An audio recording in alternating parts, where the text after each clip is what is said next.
नमस्कार विद्यार्थी मित्रांनो, आपण सर्कल चॅप्टरला सुरुवात केलेली आहे. मागच्या पिरियडला तुम्हाला सर्कलच्या काही बेसिक कन्सेप्ट्स मी तुम्हाला सांगितल्या. सर्कलची डेफिनेशन सांगितली. त्याच्यानंतर सर्कलच्या सेंटरवरून त्याच्या कॉर्डवर जर आपण परपेंडिक्युलर टाकला तर तो परपेंडिक्युलर त्या कॉर्डला बायसेक्ट करतो, म्हणजेच त्या कॉर्डचे दोन सारख्या भागात तो विभागणी करतो. हे एक थेरम आणि त्याचा कॉन्व्हर्स पण आपण बघितला. The line joining the center of a circle and the midpoint of the chord is perpendicular to the chord. असे दोन थेरम आपण काल बघितले, म्हणजे आपण त्यांचं नुसतं जस्ट आउटलुकिंग केलं. 9वीला आपण त्या थेरमचं प्रूफ पण पाहिलेलं आहे. तिसरं पण तुम्हाला रिझल्ट मी सांगितला की जर if chords are congruent then that are equidistant from the center of a circle. म्हणजे दोन कॉर्ड जर कॉन्ग्रुएंट असतील तर त्या सर्कलच्या सेंटरपासून ह्या सारख्याच अंतरावर असतात. हा एक थेरम पाहिला. याचा कॉन्व्हर्सही आहे. If chords are equidistant from the centre of a circle then that chords are congruent. दोन्ही पण आहेत. आता हे जे आहेत याच्यामध्ये आपल्याला काही महत्त्वाचे रिझल्ट्स आपल्याला आज बघायचे आहेत. काही महत्त्वाचे कन्क्लुजन किंवा काही results we have to see. आता सगळ्यात महत्त्वाचा result, if you have take one single point. एक सिंगल पॉईंट आपण घेतला आणि ह्या सिंगल पॉईंटमधून किती सर्कल आपण ड्रॉ करू शकतो ते आपण बघितलं. पॉईंट हा इथे आहे. एक सर्कल मी ड्रॉ केलं, हे दुसरं सर्कल ड्रॉ केलं, तिसरं सर्कल ड्रॉ केलं, चौथं ड्रॉ केलं. इथं पॉईंट आहे. हे पाचवं सर्कल मी इथे ड्रॉ करू शकते. हे सहावं सर्कल मी इथे ड्रॉ केलं. मग मी जर हे असं वाढवतच गेली तर मी किती सर्कल ड्रॉ करू शकते? I can draw infinite number of circles passing through a single point. म्हणजे एका सिंगल पॉईंटमधून मी असंख्य सर्कल ड्रॉ करू शकते. Infinite number of circles I can draw. म्हणजे एक सिंगल पॉईंट जर असेल तर त्या सिंगल पॉईंटमधून किती सर्कल पास होऊ शकतात? इन्फायनाईट. म्हणजे पहिला रिझल्ट आपल्याला काय मिळाला? Infinite number of circles. Infinite number of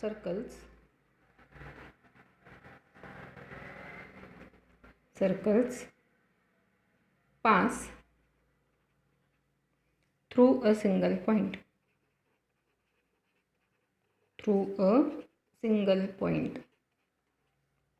एका सिंगल पॉईंटमधून आपल्याला infinite number of circles draw करता येतात. आता हेच आपण एक पॉईंट घेतला.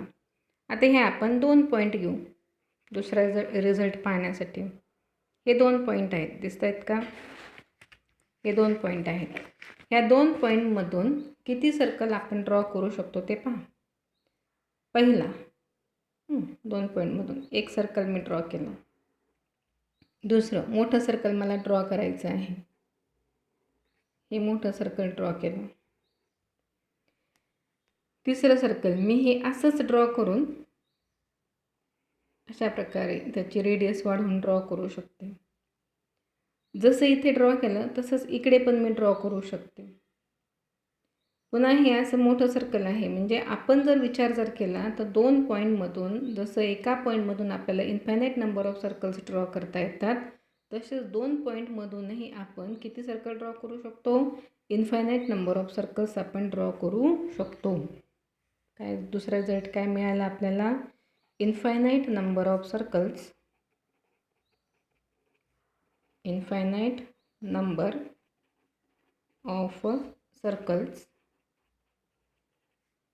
pass through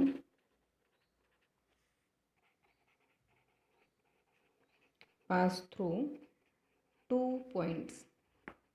आता दोन पॉईंट जर असतील तर ते दोन पॉईंट्स हे नेहमीच कसे असतात? कोलिनियर असतात. 2 पॉईंट्स आर ऑलवेज कोलिनियर. अशा दोन पॉईंटमधून सुद्धा आपण किती सर्कल ड्रॉ करू शकतो? Infinite number of circles we can draw. बघा, एका सिंगल पॉईंटमधून पण आपण infinite number of circles draw करू शकतो. दोन पॉईंटमधूनही आपण infinite number of circles draw करू शकतो. हे जर आता 3 पॉईंट घेतले तर if we have take 3 point. आता 3 पॉईंट जर घ्यायचे असतील तर त्याच्यात पुन्हा टाईप येतात आपल्याला. If these points are collinear. Collinear means a single line can be drawn through these points. मग आता हे 3 पॉईंट हे कोलिनियर आहेत असं आपण म्हणू. These points are collinear. आता ह्या कोलिनियर पॉईंट्स तिन्हीच्या तिन्ही पॉईंट येतील अशा प्रकारचं सर्कल आपल्याला ड्रॉ करता येतं का ते पहा. हे जर घेतलं ड्रॉ करायला तर हे असं ड्रॉ केलं मी. किती पॉईंट येतात? 2. पुन्हा इथून ह्यांच्यातून जाणारे ड्रॉ केलं, पुन्हा 2 पॉईंट येतात, एक तसाच राहतो. तिन्ही पॉईंट आपल्याला घेता येतील सर्कलवर असं एकही सर्कल आपण ड्रॉ करू शकत नाहीत. केव्हा? जर पॉईंट कोलिनियर असतील तर. If 3 points are collinear then 0 number of circles passes through that 3 points. किंवा 0 circles passes through 3 collinear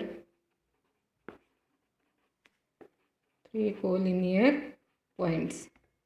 3 points जर कोलिनियर असतील तर त्यांच्यामधून एकही सर्कल पास होत नाही. सगळ्यात महत्त्वाचा रिझल्ट आहे. आता हेच 3 पॉईंट कोलिनियर नाहीत म्हणजेच ते कसेही आहेत. कोलिनियर नाहीत म्हणजेच त्यांच्यामधून एक सिंगल लाईन पास होत नाही. अशा प्रकारचे पॉईंट आहेत. आपल्या माहिती 3 पॉईंट जर असेल तर त्याच्यामधून आपण काय ड्रॉ करू शकतो? ट्रायंगल ड्रॉ करू शकतो. आता हे तीनही पॉईंट येतील अशा प्रकारे कव्हर होतील अशा प्रकारची कोणती फिगर आपण ड्रॉ करू शकतो? फक्त एक सिंगल सर्कल. हे 3 पॉईंट होतं बघा आपले. हे तीनही पॉईंट कव्हर होतील असे आपण फक्त एक सिंगल सर्कल आपण ड्रॉ केला. याच्यापेक्षा आणखी काही ड्रॉ करता येते का ते पहा. तीनही पॉईंट येतील असं नाही करता येत आपल्याला. हे 2 पॉईंट येतील, याच्यातून एक सर्कल झालं, हा पॉईंट तसाच राहून गेला. पुन्हा ह्या 2 पॉईंटमधून ड्रॉ करायला गेला तर हा इकडचा पॉईंट तसाच राहून गेला. या 2 पॉईंटमधून सर्कल ड्रॉ करायला गेलं तर हा पॉईंट तसाच राहून गेला. म्हणजे 3 पॉईंटमधून जर आपल्याला किती सर्कल ड्रॉ करता येतात? फक्त एक आणि एकच सर्कल आपल्याला ड्रॉ करता येतो. There is a unique circle passing through 3 non collinear point. महत्त्वाचा रिझल्ट आहे. There is unique circle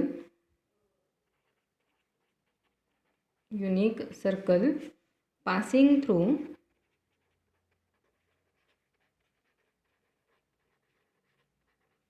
through 3 non-collinear points. 3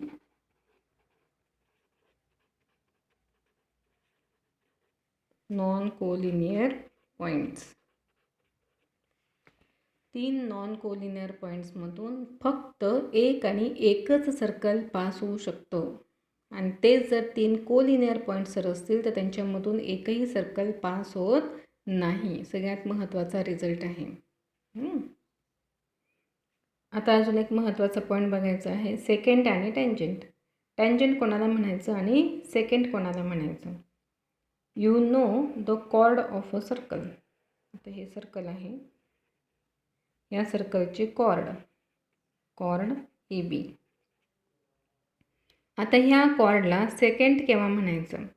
if this chord is a line. Line means it is infinite from both the points.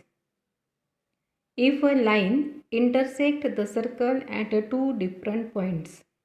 If a line intersect the circle at 2 different points, then that line is called as a secant. या लाईनला काय म्हणायचं? Second म्हणायचं. आणि ही second जर आपण आता हे 2 आपण तिला जर लहान लहान करत गेलो, if we take the derivative of this secant, then that secant becomes the tangent. आता ही सेकंड आहे. सेकंडची टँजंट कशी झाली बघा. If a line intersect the circle at a single point. ही लाईन येल आहे. सर्कलला एका सिंगल पॉईंटमध्ये जर ती इंटरसेक्ट करत असेल तर तिला काय म्हणायचं? टँजंट म्हणायचं. दिस इज लाईन येल is called as a tangent. मग आता कॉर्ड आणि सेकंड ह्यांच्यामध्ये काय डिफरन्स आहे? ही सेकंड म्हणजे काय सांगितलं मी? लाईन सांगितलं ना. आणि आता कॉर्ड म्हणजे काय? The line segment joining any 2 points on the circle is called as a cord. Line segment joining any 2 points on the circle is called as the chord. Line passing through the line which intersect the circle at 2 different points is called as a secant. Line intersect the circle at a single point is called as a tangent. तिघांमधला difference समजून घ्या. Chord, secant आणि tangent. Secant 2 different पॉईंटला intersect करते, पण secant आणि कॉर्डमध्ये काय डिफरन्स आहे? कॉर्ड ही लाईन सेगमेंट आहे, सेकंड ही लाईन आहे. आणि टँजंट सर्कलला एका सिंगल पॉईंटमध्ये इंटरसेक्ट करते. ठीक आहे. आजचा पिरियड आपण इथे थांबवू. उद्या आणखी आपण घेऊ.